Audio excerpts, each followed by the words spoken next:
Hey guys, Freddy here. Welcome back to another retro adventure.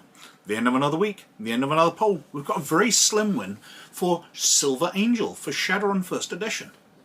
Now as usual, I'll cover that on the desktop in a wee second, and I'll be back at the end of the video with some other channel related stuff and some other poll related stuff. But before I do that, I'd like to take a moment to talk about my Patreons, who this week I have been honestly advised bring plants back to life by their mere presence and make them flower. Now this I can totally believe because they bring life to my channel by helping support it. So if you'd like to join them and help support the channel, or you'd like to see these videos a week early, or you'd like to gain access to one of the other levels of patronage we've got, such as Librarian, where you get access to things that I've written, or Laird, where you can become a real honest-to-goodness fake Laird of Scotland with a certificate and a plot of land, then check the Patreon in the description down below. It'd be very much appreciated. But anyway, let's have a look at Silver Angel. So, this is Silver Angel, or rather, this is the Games Master screen. This is Silver Angel, because Silver Angel is the free adventure which came with the Games Master screen for Shadowrun First Edition.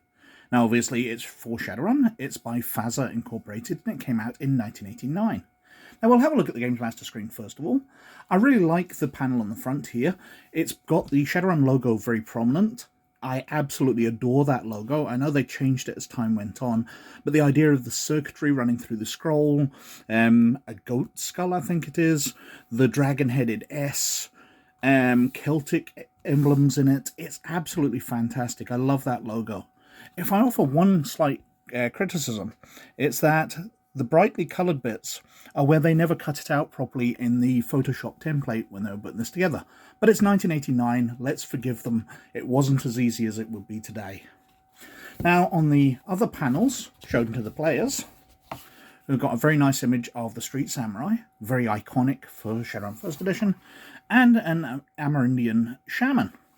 On the other side, we've got various useful things. So, social skill modifiers, whether people are friendly, hostile, skill success target numbers, the skill web, level of successes, so how many successes you get and what level of success that is, knowledge skills, various success tests for combat, what pools they use, reaction time, weapons, ranges, different types of armor, everything very useful for a Games Master. Lovely, lovely stuff.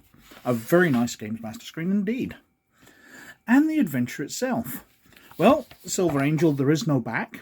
I believe there was a single page which kind of told you what was in the package, but I'm afraid I've misplaced that. It's somewhere on the shelves behind me, but I can't locate it.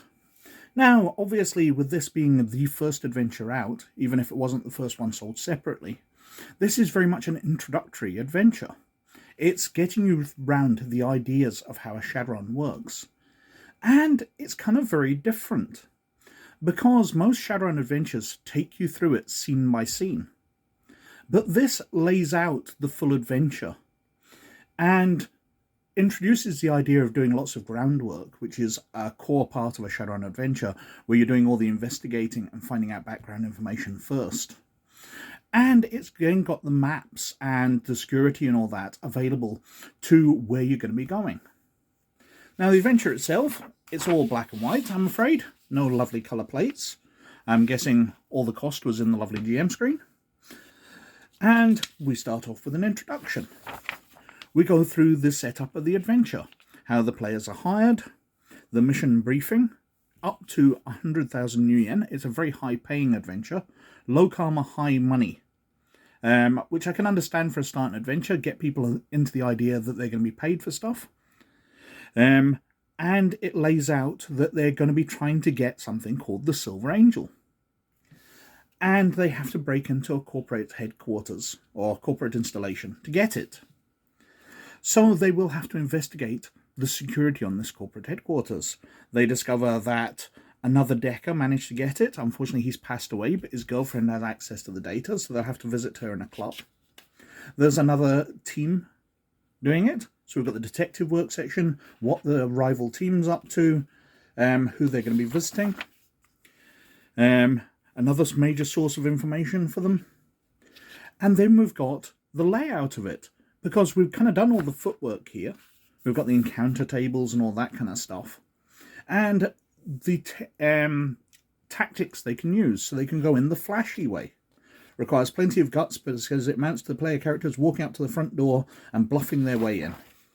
The violent way, probably the most foolish approach, but it could work.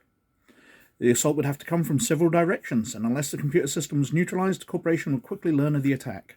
The quiet way involves sneaking into the computer center, which is very difficult. There are 4 entrances into the building. And the subtle way, similar to the flashy way, but is not as high profile. Because they're trying to get in here to get the data from a computer system which isn't attached to the matrix. Now they can do it by getting the Decker into the building to plug into that computer. But that deprives them of a Decker giving them support as they break in. You know, security systems and all that will be live instead of being neutralized by the Decker. So the alternative plan is for the players to go in while their Decker protects them and connect that computer to the matrix, allowing their Decker to access the information they're after. Got unexpected visitors, so if alarms go off, security will turn up. Simultaneous actions. Halfway around the world, another Ares Macrotech team is extracting Dr. Denise Parkwood from the Mitsuhama Enclave in the Philippines, and how that synchronizes up. And that's the adventure. It's basically got some footwork, and then it's got an assault, and then everything else is kind of supporting for it. So we've got background information here on the various players, so Ares Macrotechnology, Mitsuhama Computer Technologies. We've got maps of the research center, so the grounds of it, how to access it, what different buildings around are, the interior keys, so the upper level, the ground level, the lower level, so when you go underground. And we've got their system map, because this is very heavily based around the Decker. Now, I will comment that this is setting up Shadowrun in a way which didn't really work. When your Decker was going on a totally different adventure to the rest of the players. Because in Shadowrun, you've basically got 3 worlds living next to one another. So you've got the real world, where most of the action will be taking part. You've got the Matrix, where all your Decker's working. And then you've got Magical World, where spirits and mages do all their stuff. And while the real world and the magical world will combine, because your mage can go astral, they can stay tied to their body and still affect things in astral space, the Decker in early versions used to sit at home and access all the computer systems, and would be kind of having a totally different adventure. So would be sitting out the gunfights. When everybody's getting into deep action and people's lives are at risk, he's just sitting it out because he's miles away. And when he's getting in fights in the Matrix, the other players are sitting around doing nothing. It's far better when they introduced the wireless hacking in later editions, where the Decker comes along and hacks things as they go along. Cyberpunk, I think, caught onto this a lot faster.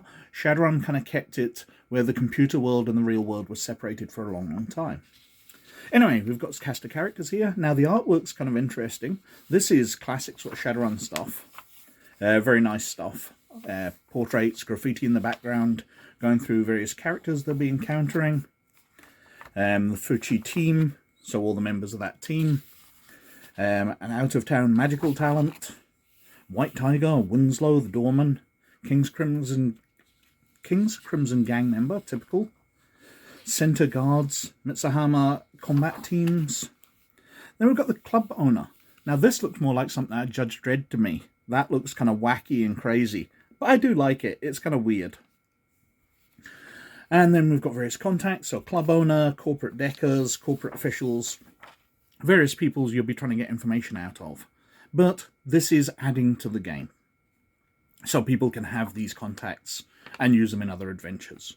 Corporate wage slaves, media producers, Metroplex guardsmen, technicians. I believe all of these were included in later books elsewhere. And then we've got some Games Master notes talking through the way the adventure works. What various effects will be, how things will go in their opinion. And lots of background information helping the Games Master get through this first adventure. And then we've got a few things here where Eve Donovan has a special skill, a special spell, rather. It's Callie Firebird uses one of the special spells. We've got a new vehicle here, which is a security vehicle, and various crew members on it. And then we've got various important places. Cutting Edge, a sleazy cabaret, Cerberus Warehouse, abandoned nearly 8 years ago. Warehouse is a favourite rendezvous of Haruhiko Blake and his blood brothers. And what happens after the Shadowrun, including what karma gets handed out. Now, it's a lovely little introductory adventure. It's really, really basic. There's maybe 2 sessions of play here at best, if you do some investigation first of all, and then you do the raid on the building afterwards. There's not a lot of play to it. But as a freebie with a rather lovely Games Master screen, I cannot complain at all. I really like Silver Angel, although it is, as I said, very basic. So that was Silver Angel, and that won the poll this week with some 29% of the vote. But it started off the week by leading, and obviously it won at the end. But in the middle of the week, the second place, Last Rites for Call of Cthulhu, which came in on 27%, was actually winning. So I wasn't sure which one. It was neck and neck right up until the end. An absolutely great poll. Behind that was The Power Behind the Throne for Warhammer Fantasy Roleplay, which came in on 19%, and Tales from the Ever for Space 1889 on 17%, and the Key of Deliriad for Slay Industries on only 8%. I'm guessing Slay Industries just isn't that popular, which is sad because, as I've said before, it's my local game. It was written only 20 miles away from here. Anyway, they're all cleared out as usual, and we're going back over to a retro RPG one. And some of the very common contributors are back because I really want to make a video on some of these. So, first of all, we've got Immortal the Invisible War by Precedence Entertainment. A role-playing game. It'd be lovely to cover it. It's been in the poll a few times, and I'm going to come back to that in a moment. Next up, we've got Spycraft by Alderac Entertainment Group. Now, this is a D20 based system, and it's the core rule system for the Stargate role-playing game that I've covered on the channel before. So it'd be great to be able to cover that. And then we've got Fading Suns D20. Now, I've covered Fading Suns before and some of the supplements, but in the early 2000s, when everything was coming out under the 3rd edition D20 rules, this was one of the games which did it, and it'd be wonderful to cover yet another one of those and check it off, as these are, I think, the last 3 full RPGs in my collection which I haven't covered on the channel. Next after that, we've got Infantry Weapons of the World for Twilight 2000. Now this is one of the interesting source books which came out between Twilight 2000 coming out and Dark Conspiracy came out before this book. So there is some technology in it for Dark Conspiracy, such as alien lasers and things, which is really interesting for a Twilight 2000 book. And finally, we've got Hidden Agendas for Aeon Trinity. Now, Aeon Trinity was a fantastic role-playing game from White Wolf, which went out of publication way too soon. But they were really cool in the way they put books out as much smaller booklets with only a few pages in them, to give you just a little information on each subject, and allow you just spend a few pounds or a few dollars and get a small source book for the game. A very interesting way of handling things. But going back to Immortal the Invisible War, I've been told that what I say in these videos and what I write on the polls influences things. So I want to see if that works. So what I want people to do is vote for Immortal the Invisible War. Let's see that win. It'd be great to be able to cover it. It's not a D20 based system, it's got its own rule system, so I can do a rules breakdown, probably the last one of the books that I currently own, although obviously I've got books on order and they may lead to further ones, and there's quick start guides which I download off DriveThruRPG that I occasionally cover. But this will be the last book in my current collection to check off the list and finish a rules breakdown on. Anyway, on other channel-related stuff, well, over on RPG Gamer, I'm still continuing through the Young Jedi Adventures. While it took a long time to get through the first episode, because I was covering all the main characters and things, there's only a couple of things to stat out in each, so I'm getting through 3 or 4 episodes in a week. I'm really enjoying it, even though it's based for kids. It's kind of a fun little series. It's very well done, even though it's targeted for basically 4, 5, 6-year-olds, very young audience. Very cool Star Wars stuff. And nice to provide some stats for it, even if I'm putting my tongue in my cheek and not taking them totally seriously. On DriveThruRPG, well, I've not really released anything in the last week, but I'm continuing my writings. There's a few ideas I've got, and I should be getting out some cyberpunk and post-apocalyptic books in the next few weeks. That'll be quite interesting too, and of course Patreons of librarian status will get access to those through the shared Google Drive that they get access to. And finally, the Discord. Well, after a flurry of activity last weekend, when me and a couple of other people were sat on there pretty live, discussing different role-playing games, different ideas, some fantastic chat going on there, it once again has gone very quiet. But, as always, it's a good way of contacting me. If you've got any questions, if you've got any ideas, then jump on there and I'll get back to you as soon as I spot them. But anyway, I think I've whittled on for quite long enough as usual, so thank you very much for watching. But as always, most of all, you look after yourselves. And I'll catch you later. Bye now.